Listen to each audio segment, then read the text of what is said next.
আসসালামু আলাইকুম। Tips and tricks একাডেমিতে তোমাদের সবাইকে স্বাগতম। আমি মোহাম্মদ রেজওয়ান কবির, পড়াশোনা করছি বাংলাদেশ কৃষি বিশ্ববিদ্যালয়।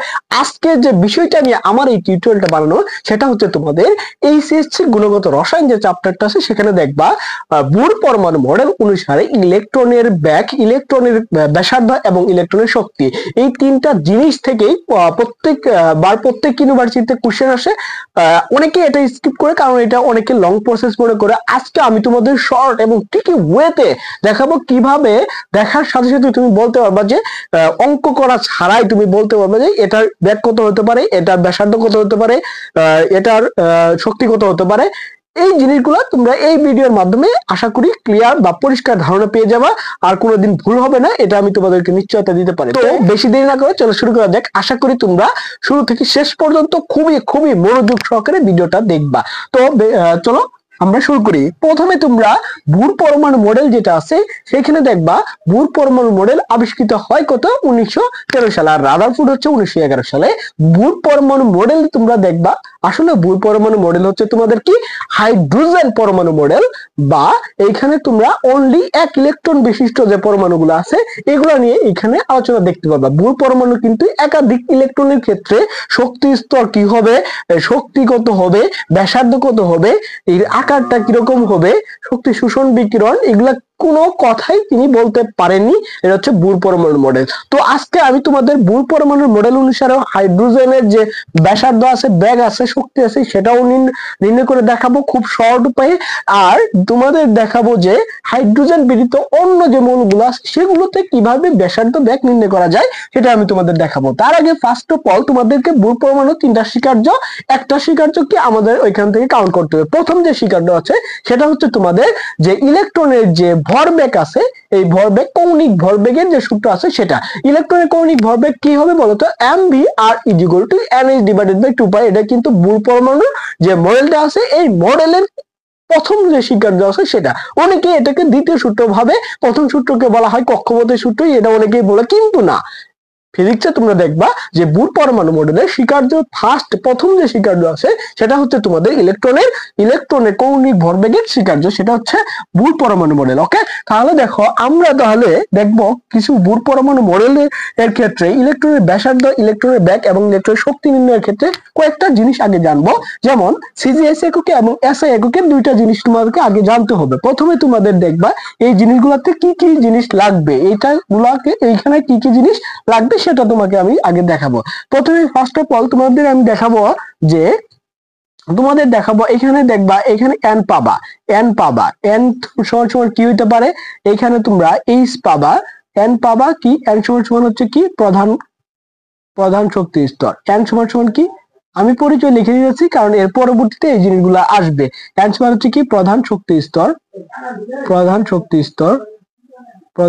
স্তর এন, ঠিক আছে। তারপরে দেখবা এইচ পাবা তোমরা, এইচ সমান সমান কি পাবো বলতো, এইচ হচ্ছে কি প্লাঙ্কের ধ্রুবক, এইচ হচ্ছে প্লাঙ্কের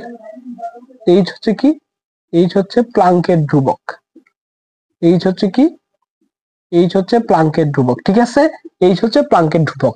এখন প্রত্যেকটা জিনিস তোমাকে এখানে সিজিএস এবং এসআই এককে জানতে হবে। প্রথমে দেখো, আমি যদি প্লাঙ্কের ধ্রুবককে যদি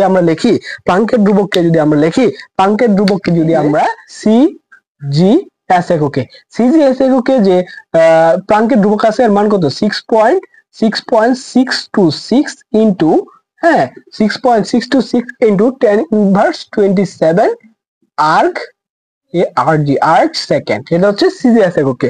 সিজিএস মানে কি, সিজিএস মানে হচ্ছে সেন্টিমিটার গ্রাম সেকেন্ড, সেটা হচ্ছে সিজিএস এককে। এখন আর সমান সমান কি, আর্গ হচ্ছে তোমাদের যে কাজ আছে, এই কাজকে তোমরা আর্গ দ্বারা প্রকাশ করতে পারো সিজিএস, এবং কাজের এককে আমরা কি দ্বারা প্রকাশ করি, জুল না দিয়ে আমরা কি দিতে পারি, সিজিএস এককে আর্গ দিতে পারি। তাহলে কাজের যে একক আছে সেটাকে কি বলা হয়, আর্গ বলা হয়, সিজিএস এককে অথবা জুল বলা হয়। এটা হচ্ছে এমকেএস বা এসআই এককে। তো এসআই এককে কি হবে, 6.626 ইন্টু 10⁻34 জুল সেকেন্ড। এটা হচ্ছে এসআই এককে। তাহলে দেখো এসআই এককে যদি জুল সেকেন্ডকে আরেকটু বিশ্লেষণ করো তাহলে এই পুরাটুকু KG metre square per second, সেটা হচ্ছে কি KG metre square per second. এরকম ভাবে মহাকর্ষীয় যে ধ্রুবক আছে জি, এখানেও তোমাদের এই জিনিসগুলো মনে রাখতে হবে, ঠিক আছে? তাহলে দেখো এসআই এককে হচ্ছে কত, জুল সেকেন্ড, 34 - 34 জুল সেকেন্ড অথবা KG metre square per second, সেটা হচ্ছে তোমাদের যে এসআই এককে প্লাঙ্কের ধ্রুবকের মান। তাহলে দেখবা এখানে আরেকটা জিনিস তোমাদের লাগবে, সেটা হচ্ছে তোমাদের ইলেকট্রনের যে ভর আছে, সেটা ইলেকট্রনের ভর, ইলেকট্রনের ভর। তাহলে দেখো যে ইলেকট্রনের ভর আছে সেটা তোমাদের লাগবে, ইলেকট্রনের যে ভর আছে সেটা তোমাদের লাগবে। তাহলে দেখো, হ্যাঁ, সিজিএস এককে বা কি সিজিএস বা সেন্টিমিটার গ্রাম সেকেন্ড এককে ইলেকট্রনের ভর কত? ইলেকট্রনের ভর হচ্ছে 9.11 ইন্টু 10 ইনভার্স 28 গ্রাম, এত হচ্ছে গ্রাম, কারণ সিজিএস এককে গ্রাম হবে। হ্যাঁ, আবার যদি তোমরা এমকেএস এককে বা এমকেএস বা এসআই একক, এমকেএস যে এসআই এককে তা, তাহলে এমকেএস হচ্ছে মিটার কিলোগ্রাম সেকেন্ড, এটা হচ্ছে এমকেএস। তাহলে এমকেএস এককে কি হবে? 9.11 into 10 inverse 31 KG, 10 inverse 31 KG, সেটা হচ্ছে কি ইলেকট্রনের ভর, তাহলে এখানে আর একটা জিনিস তোমাকে জানতে হবে, সেটা হচ্ছে তোমাদের ইলেকট্রনের যে চার্জ আছে, এই চার্জটা, ইলেকট্রনের চার্জ এই সমান সমান কি বলতো? ইলেকট্রনের চার্জ হচ্ছে ইলেকট্রনের যে চার্জ আছে, এই চার্জটা তোমাকে জানতে হবে। দেখো ইলেকট্রনের চার্জ কত? সিজিএস এককে, ইলেকট্রনের চার্জ হচ্ছে তোমাদের 4.8 into 10 inverse 10, 4.8 into 10 inverse 10 ESU, এটা হচ্ছে ইলেকট্রনের চার্জ, ইএসইউ একক হচ্ছে তোমাদের ইলেকট্রনের চার্জ, এটা হচ্ছে সিজিএস এককে কি লিখতে হবে? ইএসইউ লিখতে হবে, ঠিক আছে? ইএসইউ এর মিনিং কি? ইলেকট্রোস্ট্যাটিক ইউনিট অথবা ইএমইউ অনেকে জানো যে ইএমইউ কি, ইএমইউ তে হবে কত বলতো? ইএমইউ তে হবে 1.6 into 10 inverse 20 EMU, electromagnetic unit, সেটা হচ্ছে সিজিএস এককে। তারপরে তোমরা এসআই এককে দেখবা, এসআই এককে ইলেকট্রনের চার্জ, চার্জ কত? এটা সবাই জানো, 1.6 ইন্টু 10 ইনভার্স 19 কুলম্ব। এসআই এককে কি হবে? এসআই এককে কুলম্ব হবে, তো এইটুকু যদি জানো, তাহলে দেখবা এইখানে তোমাদের সিজিএস এককে বলুক অথবা এমকেএস এককে বা এসআই এককে বলুক, তাহলে ইজি ভাবে সবগুলা নির্ণয় করতে পারবা। এইখানে তোমরা অনেকে বলবা ভাইয়া তাহলে তো এরকম হলো, তাহলে কুলম্বের সাথে ইএসইউ এর সম্পর্ক কি? ইএসইউ এর সম্পর্ক কি? এরকম সম্পর্ক তোমরা বার করতে পারবা। ধরো আমি এটা লিখে দিতেছি যে কুলম্বের সাথে, ধরো তোমাকে যদি বলা হয় যে এক কুলম্ব হচ্ছে তোমাদের, এক কুলম্ব সমান হচ্ছে তোমাদের 3 into 10 two the power 10 ESU, এটা মনে রাখবা। এক কুলম্ব সমান কত হবে? 3 into 10 two the power 10 ESU. তো এই জায়গাতে তুমি যদি, তাহলে দেখো এই জায়গাতে তুমি যদি 16 কে যদি 3 দিয়ে গুণ করো, তাহলে কি হবে? 48 কিন্তু হয়ে যাবে, 3 16 48, ঠিক আছে? তাহলে দেখো এই 16 কে যদি 3 দিয়ে গুণ করো আর এর সাথে যদি 10 ইনভার্স 10 দাও, তাহলে অবশ্যই এই জিনিসটা এসে যাবে। তাহলে দেখো সিজিএস এককে পড়লাম, এমকেএস এককে আমরা সবগুলো ইউনিটের চেঞ্জ এখানে পড়ে ফেলছি। তাহলে দেখো আমরা এখন চলে আসি আসল যে আমাদের পড়াশোনাটা সেখানে। তবে দেখো প্রথমে কি আছে? এখানে ব্যাসার্ধ আছে। কি আছে বলতো? ব্যাসার্ধ আছে। কার ব্যাসার্ধ? ইলেকট্রনের ব্যাসার্ধ। ইলেকট্রনের ব্যাসার্ধ আমরা দুই ভাবে জানবো। একটা হচ্ছে তোমাদের বুর পরমাণু মডেল অনুসারে দেখবা, প্রথম যে স্বীকার্য আছে, প্রথম স্বীকার্যে কি বলা আছে বলতো? বুর পরমাণু মডেলে প্রথম স্বীকার্যে বলা আছে, বুর পরমাণু মডেলের প্রথম স্বীকার্যে এখানে কি বলা আছে? যে ইলেকট্রনের, এখানে দেখবা একটা সার্বজনীন সূত্র আছে, কি? M V R is equal to N H divided by 2 pi, এরকম একটা সূত্র তোমরা আছে দেখবা। এটা হচ্ছে এইখান থেকে যদি আমরা ফার্স্ট অফ অল ইলেকট্রনের একটা সমীকরণ জানতে চাই, তাহলে কি পাবো? ইলেকট্রনের ব্যাসার্ধ। তাহলে দেখো এখানে ব্যাসার্ধ সমান আমরা পেয়ে গেলাম যে N H divided by 2 pi M V, এরকম টাইপের একটা সূত্র আমরা পেয়ে যাই। কিন্তু এরকম টাইপের সূত্র একটা পেয়ে যায় যে ব্যাসার্ধ নির্ণয়ের, এরকম টাইপের একটা সূত্র পেয়ে যায়, কিন্তু এটা খুবই লেস ইম্পর্টেন্ট, এটা দিয়ে কোশ্চেন আসেই না ধরা গেলে। তারপরে তোমরা যদি দেখো 2 নাম্বার যে সমীকরণটা আছে এটা ভেরি ভেরি ইম্পর্টেন্ট। 2 নাম্বারটা হচ্ছে ইলেকট্রনের ব্যাসার্ধ r ইজ ইকুয়াল টু হবে n square h square n square h square divided by কি হবে 4 pi square m Z E square সেটা হচ্ছে, হ্যাঁ এই সমীকরণটা হচ্ছে ইম্পর্টেন্ট বেশি, কি n square h square divided by 4 pi square m Z E to the power E square m Z E square সেটা হচ্ছে ইলেকট্রনের ব্যাসার্ধ। তো দেখো তোমাদের কোশ্চেনে কি আছে, ধরো ইলেকট্রনের যে ব্যাসার্ধ আছে এর সাথে শক্তি স্তরের সম্পর্ক কি, তাহলে দেখো শক্তি স্তরের সম্পর্ক হচ্ছে n স্কয়ার বা ব্যস্তানুপাতিক বর্গের সমানুপাতিক। শক্তি স্তরের সম্পর্ক হচ্ছে কি বর্গের সমানুপাতিক। অনেকেই শুধু এইটুকুই জানে, কিন্তু দেখো জেড আছে, জেড মানে কি, সরি এখানে আরেকটা জিনিস তোমাদের লিখে দেই, জেড হচ্ছে কি, জেড হচ্ছে দেখবা এখানে জেড হচ্ছে লেখা লাগবে না, অনেকে জানো বলে যাচ্ছি, এই জেড হচ্ছে কি পারমাণবিক সংখ্যা, জেড হচ্ছে কি পারমাণবিক সংখ্যা, জেড হচ্ছে পারমাণবিক সংখ্যা। এই জায়গাতে লিখে দিই যে জেড হচ্ছে পারমাণবিক সংখ্যা, পারমাণবিক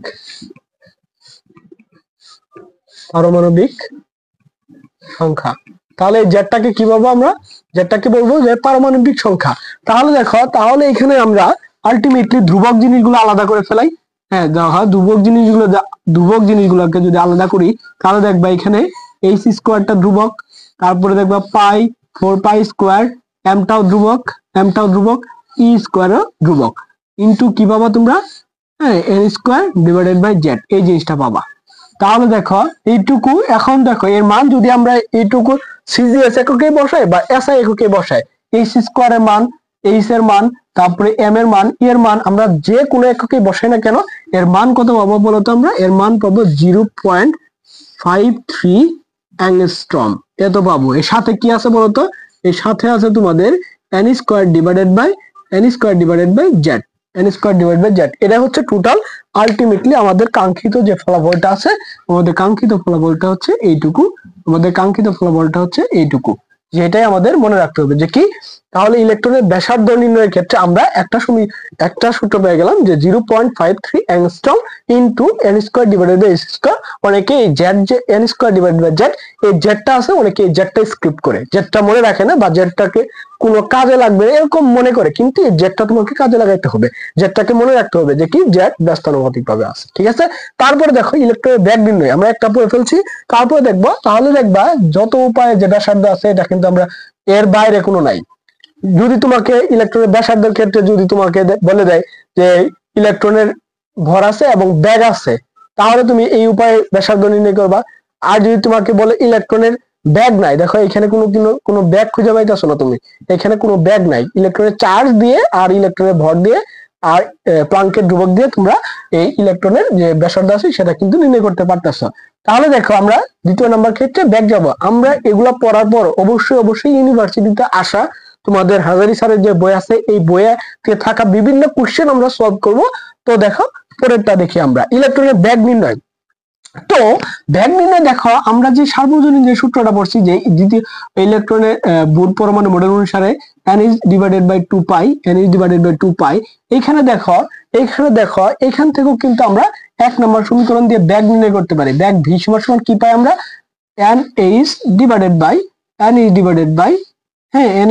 2 pi, এটা যদি নিচে আনি 2 pi m আর এরকম টাইপের একটা সমীকরণ, কিন্তু এটা less important. Very very important হচ্ছে কোনটা, এই যেটা, এটা হচ্ছে কি ভেরি ভেরি ইম্পর্টেন্ট, এটা হচ্ছে ভেরি ভেরি ইম্পর্টেন্ট, এটা হচ্ছে কি ভেরি ভেরি ইম্পর্টেন্ট। দেখো তাহলে এটা যদি দেখো ভি সমান তোমরা জানবা যে কি 2 pi Z square divided by N H, 2 pi Z square divided by N H, এটা হচ্ছে তোমাদের যে ইলেকট্রনের ব্যাগ আছে সেটার সমীকরণ হচ্ছে এটা। এটা কিভাবে পাইলাম আমরা, তোমরা দেখবা যে ম্যাক্সওয়েলের সমীকরণ, ম্যাক্স প্লাঙ্ক এবং আইনস্টাইনের যে সমীকরণ আছে, এইখান থেকে অনেক কিছু প্রতিপাদন করার পর আমরা আলটিমেটলি ইলেকট্রনের ব্যাগ সম্পর্কে এই যে সমীকরণটা আছে সেটা পাই। শুধু এখানে নয়, ফিজিক্সেও তোমরা দেখবা যে এরকম ভাবে ইলেকট্রনের যে ব্যাসার্ধ আছে সেটা নির্ণয় করা যায়, ঠিক আছে। তাহলে দেখো আমরা এইখান থেকে ধ্রুবক জিনিসগুলো আলাদা করে ফেলাই। হ্যাঁ, ধ্রুবক জিনিসগুলো যদি আলাদা করি তাহলে দেখবা এখানে দেখবো 2 পাই এটাও ধ্রুবক, হ্যাঁ, ই স্কোয়ার ধ্রুবক ডিভাইডেড বাই এইচ ধ্রুবক। তাহলে এখানে আলটিমেটলি চলক কোনটা আছে বলতো, জেড আছে এবং এন আছে, এই জিনিসটা আছে, ঠিক আছে, এই জিনিসটা আছে। তো এইখানে যদি আমরা পাই ই এর মান এসআই এককে বসাই, বা এইচ এর মান এসআই একক বা এম কে এস একক বা সিজিএস একক, যে কোনো মানই বসাই না কেন, এখানে আলটিমেটলি আমরা একটা জিনিস পাবো। এই জিনিসটা কি, এটা হচ্ছে তোমাদের 2.18 ইন্টু, হ্যাঁ, 10⁻⁶। এই জিনিসটা হবে, এটা হচ্ছে কি M S inverse 1। M S inverse 1 মানে কি, আমরা যদি সিজিএস এককে বসাই অথবা এম কে এস এককে বসাই, যদি আমরা ট্রান্সফার করে যদি সিজিএস এককে আনতে চাই, তাহলে অবশ্যই কি পাবো আমরা, 2.18 ইন্টু 10⁶ এত এম এস ইনভার্স 1। সাইডে কিন্তু তোমরা দেখো এই যে ধ্রুবকটা আসবে, এই Z divided by N, Z divided by N, এইটুকু আসবে। এইটুকু কেন তোমাদের এত ইম্পর্টেন্ট, কারণ তোমাদের তো শুধু হাইড্রোজেনের বলবো না আমি, হাইড্রোজেন ছাড়া অন্য যে পরমাণুগুলো আছে এই ক্ষেত্রে আমি তোমাদেরকে বলতে পারি যে ব্যাগ নির্ণয় করো, তখন কিন্তু এই জেড তোমাকে বসাইতে হবে, এন তো বসাবাই, এন তো বসাবাই। তাহলে এটা ভেরি ভেরি ইম্পর্টেন্ট, এটা তুমি কোথাও পাবা না, এটা তুমি কোথাও পাবো না, এই শর্টকাটটা কোথাও পাবো না, ঠিক আছে। তো দেখো, মনোযোগ সহকারে দেখো, বোঝার চেষ্টা করো, ঠিক আছে। তাহলে দেখো 2 পয়েন্ট, এখানে শুধু তুমি তিনটা জিনিস মনে রাখবা, একটা হচ্ছে 0.53 angstrom N square divide by Z, আর একটা হচ্ছে কি 2.18 ইন্টু 10⁶ কি জেড ডিভাইডেড বাই এন। তারপরে যদি তোমাকে দেখি তাহলে দেখ শেষ, তারপরে শক্তিতে আসা। তাই ইলেকট্রনের শক্তি সবসময় এখানে দেখবা, এখানে তো এই সমীকরণটা দিয়ে তো আর ইলেকট্রনের শক্তি নির্ণয় করা যায় না, শক্তিকে ই দ্বারা প্রকাশ করা হয়, শক্তিকে ই দ্বারা প্রকাশ করা হয়। তাহলে এক নাম্বার এখানে সমীকরণ আছে অনলি ওয়ান, একটা সমীকরণ আছে। তাহলে দেখো ইলেকট্রনের শক্তির সমীকরণ ই সমান সমান আমরা কি লিখতে পারি, এই সমান সমান অবশ্যই ইলেকট্রনের একটা শক্তির ক্ষেত্রে অবশ্যই একটা মাইনাস, কম্পালসারি মাইনাস থাকবেই, মাইনাস একটা থাকবে। তাহলে যদি মাইনাস থাকে তাহলে কি হবে, 2 pi square M Z square E to the power 4। তাহলে কি 2 pi square, 2 pi square, 2 pi square M Z square, M Z square E to the power 4। তাহলে কি বললাম, যে 2 pi square M Z square E to the power 4, এত divided by কত হবে বলতো, এত divided by N square divided by H square, এত ডিভাইডেড বাই কি হবে, এত divided by N square divided by H square. এই হচ্ছে তোমাদের ইলেকট্রনের যে কাঙ্ক্ষিত যে শক্তি আছে, ইলেকট্রনের শক্তি নির্ণয়ের, এটা হচ্ছে এই সমীকরণটা। তো দেখো, তাহলে তোমাদের এই সমীকরণটা, তাহলে দেখো তোমাদের এটা কিন্তু আসলে এনতম কক্ষপথে, হ্যাঁ, এখানে কিন্তু আর এন হবে, কারণ এনতম কক্ষপথের যে ব্যাসার্ধ আছে সেটা নির্ণয় করতেছি। এনতম কক্ষপথের ব্যাসার্ধ তোমরা জানো, এখানে ভি, এনতম কক্ষপথের ব্যাগ নির্ণয় করতেছি এই জন্য ভিএন, এনতম কক্ষপথের ব্যাগ নির্ণয় করতেছি এই জন্য ভিএন। তাহলে দেখো এখানে এনতম কক্ষপথের শক্তি নির্ণয় করতেছি এই জন্য ইএন, ঠিক আছে, এততম কক্ষপথের শক্তি নির্ণয় করতেছি। তাহলে দেখো এখানে ধ্রুবক গুলা তুমি আলাদা করে ফেলাও, ধ্রুবক গুলো আলাদা করে, তাহলে মাইনাস তো থাকবেই, 2 পাই স্কোয়ার থাকবে, এমও থাকবে, হ্যাঁ, এমও থাকবে, তারপর কি ই টু দি পাওয়ার 4 ও থাকবে, ডিভাইডেড বাই এইচ স্কোয়ার থাকবে, এইচ স্কোয়ার থাকবে। তাহলে এইখানে আলটিমেটলি চলক কোনটা থাকবে বলতো, চলক হচ্ছে তোমাদের Z square divided by N square, এই জিনিসটা চলক থাকবে, এই জিনিসটা চলক থাকবে। তো এইটুকুর মান কত, এইটুকুর মান তোমাদের মুখস্থ থাকতে হবে, এইটুকুর মান হচ্ছে মাইনাস 2 পয়েন্ট, দেখো এটা আর এটা প্রায় সেম, মাইনাস এটুকুর মান কত হবে বলতো, এটুকুর মান হবে মাইনাস 2.18 ইন্টু, একেবারে সহজ, -18। দেখো 2.18, এইখানে 2.186, এখানে কিন্তু মাইনাস না, 10⁻⁶, আর এখানে হচ্ছে 2.18 ইন্টু 10 ইনভার্স 18, 10 ইনভার্স 18। এইখানে সবসময় আমরা যেহেতু এমকেএস পদ্ধতি পড়তেছি, তাহলে এখানে কি হবে, জুল, এত জুল, হ্যাঁ, ইন্টু কি আছে বলতো, Z square divided by N square, Z square divided by N square. এইটুকু আমরা পাইলাম, তো এইখানে দেখো তোমাকে যদি বলা হয় ইলেকট্রনের শক্তির সাথে এই কক্ষপথের, প্রধান কক্ষপথের যে সম্পর্ক আছে সেটা কি, বর্গের ব্যস্তানুপাতিক। বেগের ক্ষেত্রে প্রধান কক্ষপথের সাথে কি, ব্যস্তানুপাতিক, বর্গের ব্যস্তানুপাতিক না, অনলি ব্যস্তানুপাতিক। ব্যাসার্ধের ক্ষেত্রে ইলেকট্রনের কক্ষপথের কি হবে, ইলেকট্রনের কক্ষপথের প্রধান কক্ষপথের সমান কি বর্গের সমানুপাতিক হবে, এরকম টাইপের কোশ্চেন আসে। তো আশা করি তোমাদের এই জিনিসগুলা, তিনটা জিনিস তোমাদের ক্লিয়ার, এইটুকু মনে রাখো। আমি এখন কোশ্চেন সলভ করব, বিগত সালের আসা কোশ্চেন, ইউনিভার্সিটিতে আসা কোশ্চেন, অথবা তোমাদের যে হাজারি স্যারের বই আছে এখানে অনেকগুলো কোশ্চেন আছে, এটা এই টপিক নিয়ে আমরা সেটা সলভ করার চেষ্টা করি। তাহলে এখন আমরা এই কোশ্চেন গুলো এখন সলভ করি। তাহলে দেখি আমরা কি পড়লাম আর এই কোশ্চেন গুলা কি তোমাকে মিন করতেছে, তোমরা কোশ্চেন গুলা সলভ করতে পারতেছো কিনা। তাহলে দেখো আমার সাথে সলভ করো তোমরা, যে হাইড্রোজেন এর তৃতীয় শক্তি স্তরের জন্য MVR এর মান কত, হ্যাঁ এরকম টাইপের কোশ্চেন। তাহলে দেখো হাইড্রোজেনের তৃতীয় শক্তি স্তর, আমরা জানি কি সমীকরণটা যদি দেখো যে কি MVR is equal to NH divided by কি হয় 2 পাই হয় এরকম। তাহলে দেখো এখানে এই সমীকরণটা মূলত হাইড্রোজেনের ক্ষেত্রে প্রযোজ্য।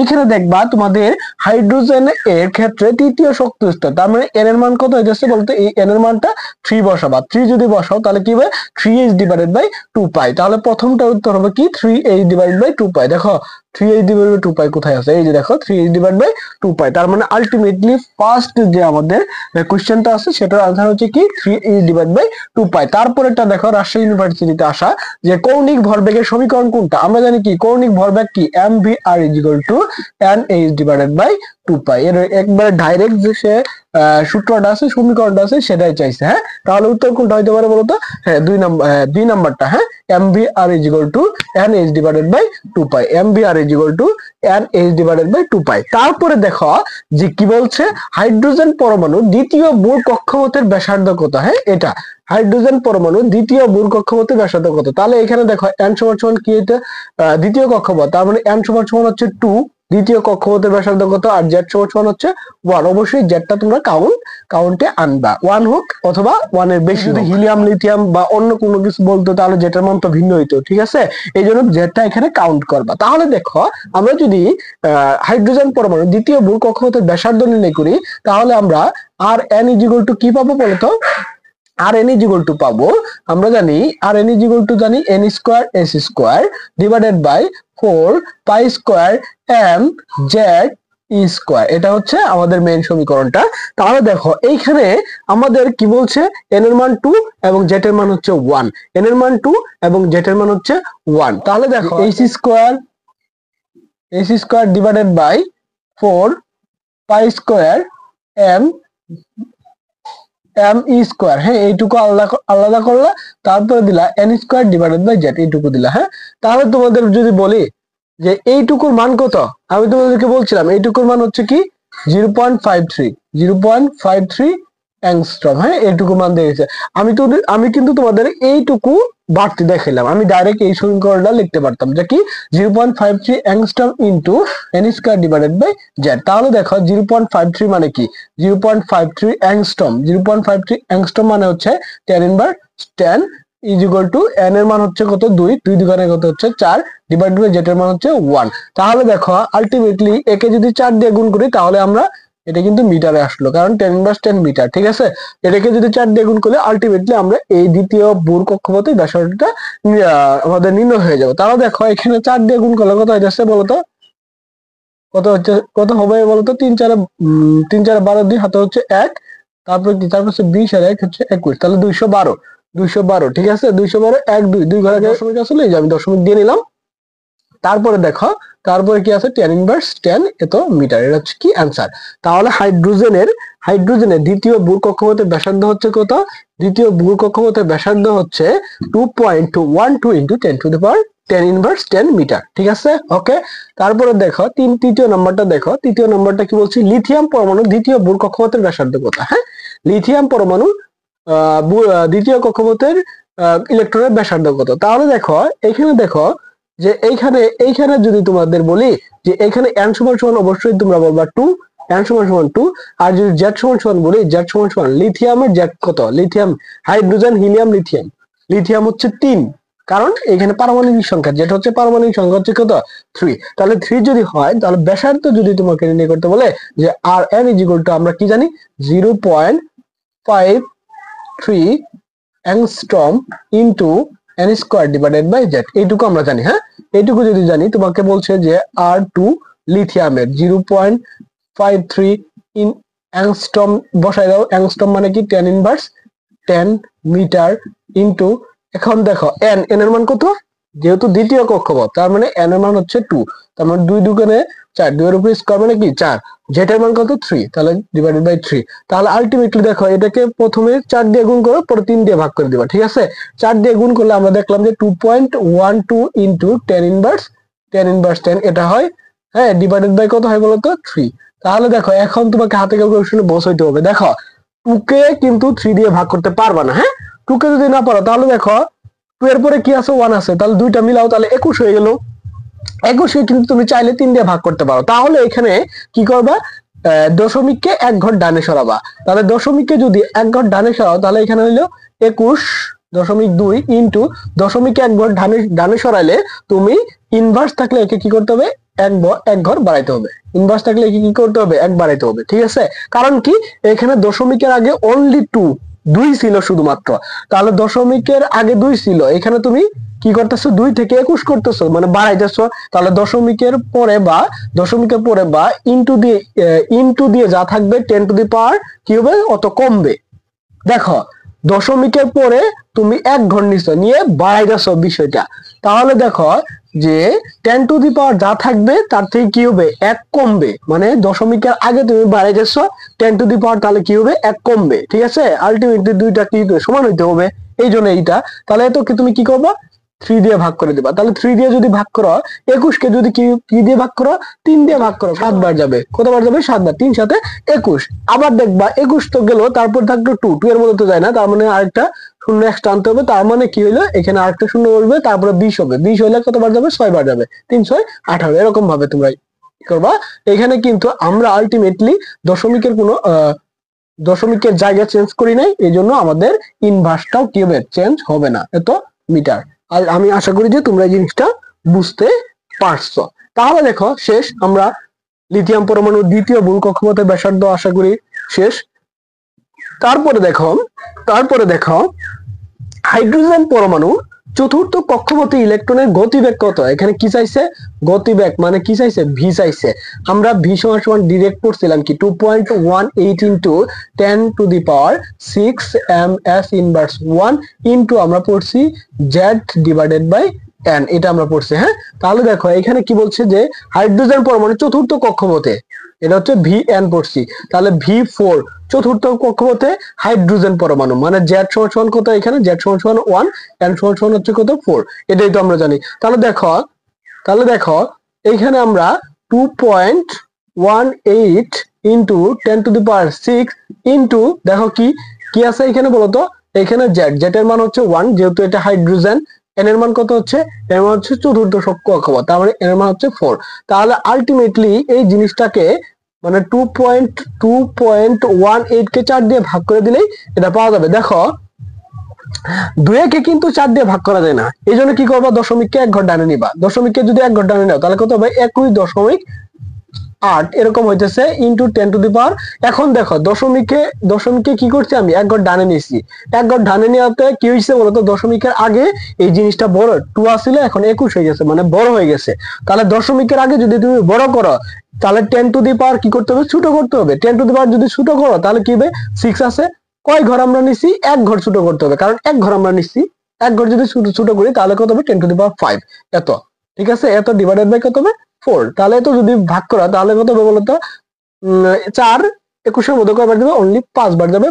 4 5 20, 5 বার যাবে, কয়বার যাবে বলতো, 5 বার যাবে, 5 বার যাবে। তাহলে 5 যদি যায়, 5 বার যায়, তারপরে কি থাকবে, সামথিং বাকি থাকবে কত, 18। তার মানে 4 4 16, এরকম ভাবে যাবে ইনটু 10 টু দি পাওয়ার। কারণ আমরা দশমিক এখানে কোনো চেঞ্জ করিনি, এই জন্য যা আছে 10 এর পাওয়ার যা আছে তাই থাকবে, ঠিক আছে। এত ms ইনভার্স 1। তাহলে দেখো অপশনে এরকম আছে কিনা, হ্যাঁ দেখো, এই যে কি আছে বলতো, 5.4 into 10 two the power 5 ms inverse 1। কত ইজি, হ্যাঁ, কত ইজি। তারপরে তোমরা দেখবা এটা কিন্তু কুমিল্লা ইউনিভার্সিটিতে আসছিল 18-19-এ, হ্যাঁ। তারপরে তোমরা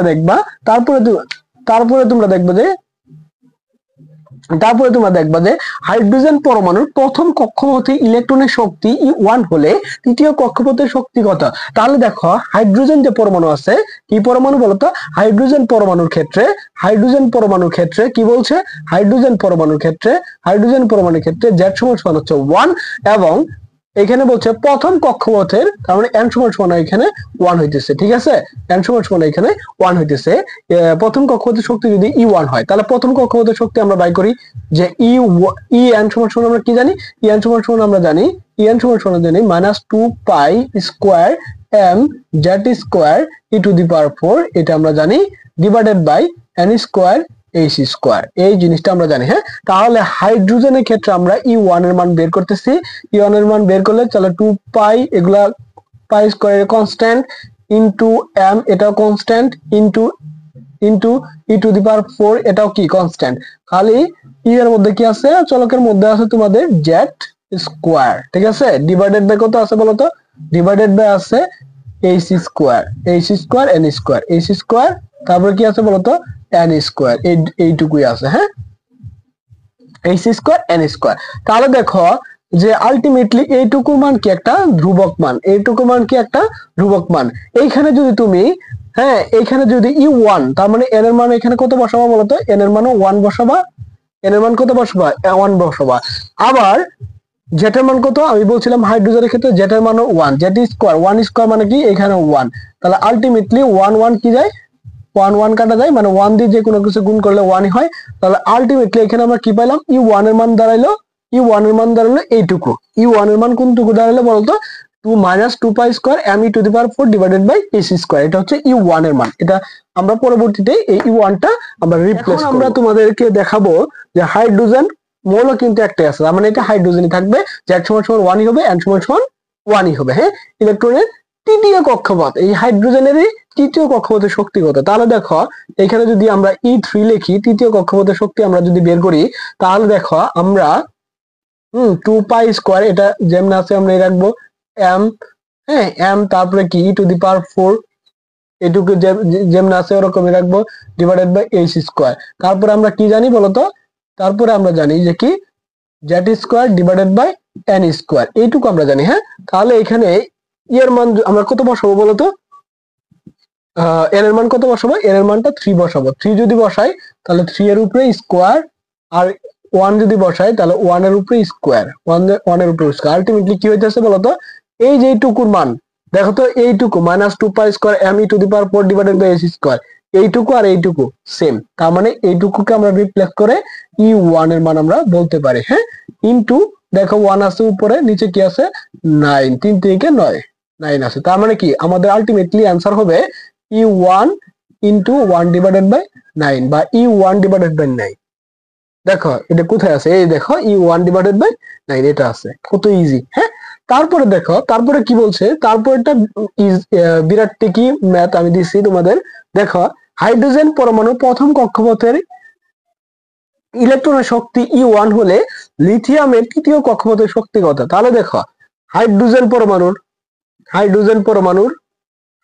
পরমাণুর ক্ষেত্রে n সমান সমান হচ্ছে 1 প্রথম কক্ষপথে ইলেকট্রনের ক্ষেত্রে, তার মানে n সমান সমান 1, z সমান সমান কি আছে 1 আছে। তাহলে এখানে E1 এর মান আমরা কত বের করলাম বলতো, E1 এর মান আমরা বের করলাম -2 pi square m e to the power 4 divided by h square. এটা আমরা আগের যে ম্যাথটা আছে এখানে আমরা এই জিনিসটা পাইছি। হ্যাঁ, E1 এর মানের তো।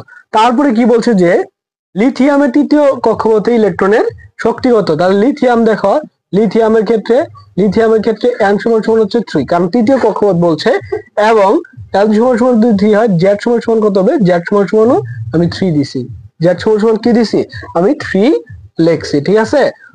কারণ কি লিথিয়ামের পারমাণবিক সংখ্যা হচ্ছে কি 3, লিথিয়ামের পারমাণবিক সংখ্যা হচ্ছে 3, এই জন্য আমরা লিখছি 3 লিখছি। তারপরে দেখো এখন যদি আমরা লিথিয়ামের 3 নাম্বার কক্ষপথে কি লিখি, শক্তি বার করি, তাহলে -2 pi square m e to the power 4 divided by কি বলতো z স্কয়ার, হ্যাঁ, ডিভাইডেড বাই এখানে থাকবে h স্কয়ার আর এখানে থাকবে n স্কয়ার। তাহলে দেখো এইটুকুকে আমরা রিপ্লেস করতে পারি কি দিয়ে, E1 দিয়ে। তাহলে E1 এর মান হচ্ছে এইটুকু। হ্যাঁ, তারপরে দেখো z এর মান কত, এখানে 3, তার মানে কি 3 স্কয়ার, n এর মান কত 3, তার মানে 3 স্কয়ার। তাহলে আলটিমেটলি 3 স্কয়ার কাটা গেল, থাকলো কত বলতো E1 থাকলো। তার মানে কি এখানে উত্তর কত হইতেছে বলতো, এখানে উত্তর হইতেছে E1। তাহলে দেখো হাইড্রোজেন পরমাণু প্রথম কক্ষপথের শক্তি হচ্ছে ইলেকট্রনের শক্তি E1, এবং এটা যদি লিথিয়ামের তৃতীয় কক্ষপথের শক্তি নির্ণয় করে তাহলে এই ক্ষেত্রেও U1ই পাইতেছে। অনেকে কি করবে এটা মুখস্থ করে কি যে প্রথম কক্ষপথের শক্তি যদি E1 হয় তাহলে হ্যাঁ তৃতীয় নাম্বার কক্ষপথের শক্তি হবে n², এরকম E1 ডিভাইডেড বাই n², কিন্তু টোটাল এটা ভুল, কারণ এইখানে সাথে কি আছে বলতো, জেড স্কোয়ারও এড আছে, সাথে কি আছে জেড স্কোয়ারও যুক্ত আছে। জেড স্কোয়ারকে বাদ দিলে এই জেড স্কোয়ারকে বাদ দাও তাহলে এখানে কি আছে বলতো, লিথিয়ামের তৃতীয় কক্ষপথ, তার মানে কি n = 3, তার মানে U1 ডিভাইডেড বাই 9 আসতেছে, কিন্তু এরকম হবে না, কি হবে জেড স্কোয়ার কাউন্ট হওয়াতে শুধুমাত্র E1 আসতেছে, তো শুধুমাত্র কি আসতেছে বলতে E1 আসতেছে। তারপরে বুর ব্যাসার্ধের মান কত তোমরা জানো, বুর ব্যাসার্ধের মান আমি তোমাকে দেখিয়েছি, কি বুর ব্যাসার্ধের মান হচ্ছে, বুর ব্যাসার্ধের মান কি বলতো 0.53 অ্যাংস্ট্রম, 0.53 অ্যাংস্ট্রম। একে তোমরা যদি মিটারে ভাঙাও তাহলে কি হবে 0.53 ইন্টু 10⁻10⁻10 মিটার। একে যদি সেন্টিমিটার করো 0.53 ইন্টু 10⁻, সেন্টিমিটার করো 10⁻8 সেন্টিমিটার, ঠিক আছে। এরকম ভাবে তোমরা এটা কনভার্ট করতে পারবে। এটা হচ্ছে কি হাইড্রোজেনের বা বুর, হাইড্রোজেন মানে তো বুর ব্যাসার্ধের এর মান, বুর ব্যাসার্ধের মান হচ্ছে এটা। তো আশা করি তোমরা এই জিনিসগুলা ভালোভাবে আয়ত্ত করতে পারছো। তো আজকে আমার টিউটোরিয়ালটা এই পর্যন্তই। তোমরা আশা করি ভিডিওটা থেকে অনেক উপকৃত হবা। আর শুরু থেকে শেষ পর্যন্ত যারা যারা ছিল অবশ্যই তোমাদেরকে ধন্যবাদ জানাচ্ছি। আর তোমরা অবশ্যই আমার চ্যানেলটিকে সাবস্ক্রাইব করে আমার পাশে থাকবে। এরকম ভিডিও যদি তোমরা আরো চাও অবশ্যই আমাকে তোমরা অনুপ্রাণিত করতে হবে, এর জন্য তোমাকে লাইক কমেন্ট শেয়ার করতে হবে। সবাই ভালো থাকো, সুস্থ থাকো, আল্লাহ।